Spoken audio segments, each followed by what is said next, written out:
Did it ever happen to you that you misplaced something, like your house keys or your wedding ring, something personal that you use and are aware of nearly every day? You put it down on the counter or kitchen table. You turn away for a few seconds, only to return and realize that it is not there anymore. Where did it go? Did you really misplace it? Did you put it somewhere else, but didn't remember? Later, maybe seconds or maybe a few days, it shows up again in another place. You resign yourself to the fact that you had a bout of absent-mindedness. It is understandable. You are busy. You have to work. You have to take care of your family. All of these obligations sometimes stress you out. But when the missing item reappears in an unusual place, or even more upsetting, it reappears in the same place that you saw it last, then what is happening? Is there something more going on here? These disappearing and reappearing items have a name. It is called the disappearing object phenomenon, DOP. What could possibly be behind DOP? There are a number of possibilities, such as the object has shifted into another dimension. The object has temporarily become invisible. The object is being manipulated by poltergeists.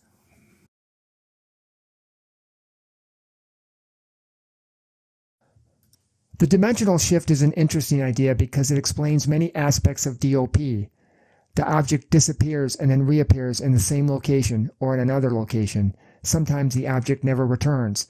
Could it now be permanently located in an alternate reality?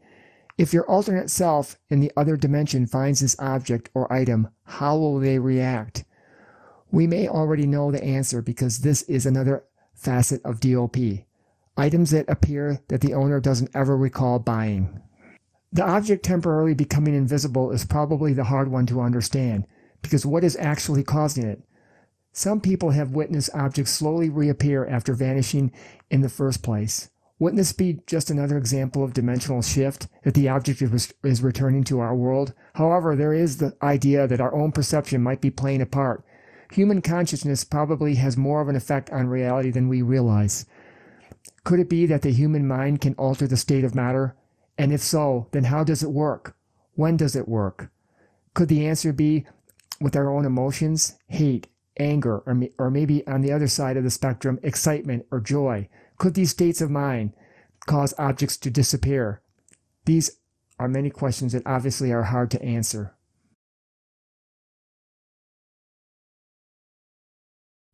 The final possibility is poltergeists. What exactly are they? They have been known to manifest around teenagers and could be a consequence of the teenagers' energy and the changes that are occurring in their lives. They also could be a ghost, noisy and mischievous, or maybe this manifestation is defined by both.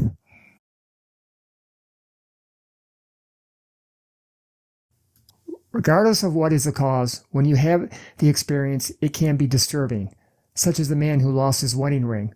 Along with his wife, they searched everywhere early in the morning. The last location was the nightstand. Hours later, to his horror, he found his ring. It was exactly where he had left it, on the nightstand. Then there was the teenager working on his computer. Suddenly, a floppy disk that was on the computer desk disappeared. He looked all over, but couldn't find it. He even looked in his computer disk file box, but it was not there. After leaving the room and then returning, an awful feeling came over him. He went back to the file box, and there it was, but it was placed in backwards compared to the other disks. He claims to have heard a faint, amused laugh when he found the missing disk. Finally, there is the case of the woman who placed her keys on the kitchen table, only for them to disappear. She never found them, so she had new keys made to replace the missing ones. Eventually, the keys did show up, but they reappeared in an unusual location. She found them in a metal tin located in a closet.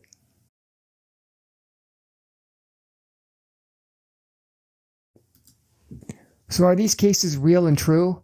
Yes, they are vague, with no names and no times. They have been reported many times from many sources. Their origin is not certain, but is fairly sure that these accounts were first reported in Fate magazine. However, when mentioning this phenomenon to people that I know, I encountered a first-hand account. To protect them, I won't use their original names. Erica is a widower that lives alone with her 2 adult daughters. One evening, after finishing dinner, they cleared the table but left a few items. One of them was the salt shaker that was located roughly in the center of the table.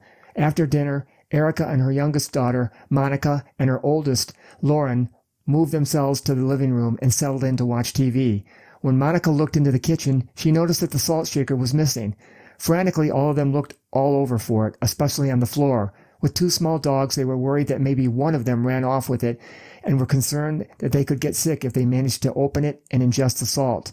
However, it was nowhere to be found. Also, there was no commotion, no sign that one of the dogs had jumped on one of the chairs and knocked the shaker to the floor. It just quietly disappeared. After giving up and returning to the living room, they both suddenly noticed that the salt shaker was on the table exactly where they had left it. When Lauren was in the living room, she was not at the vantage point where she could see the kitchen table, so she did not see it vanish and reappear. Even though one daughter did not see it, I trust the testimony of Erica because I know her very well. Both her daughters are trustworthy as well, so I believe that Erica and Monica are telling the truth. They experienced DOP. So what was the cause in this case? Erica thinks that maybe her husband, who passed away recently, might have been involved.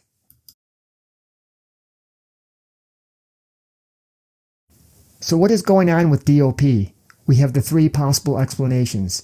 But is it true? Is this phenomenon real? Many of the incident reports are somewhat vague, with no names or no places given.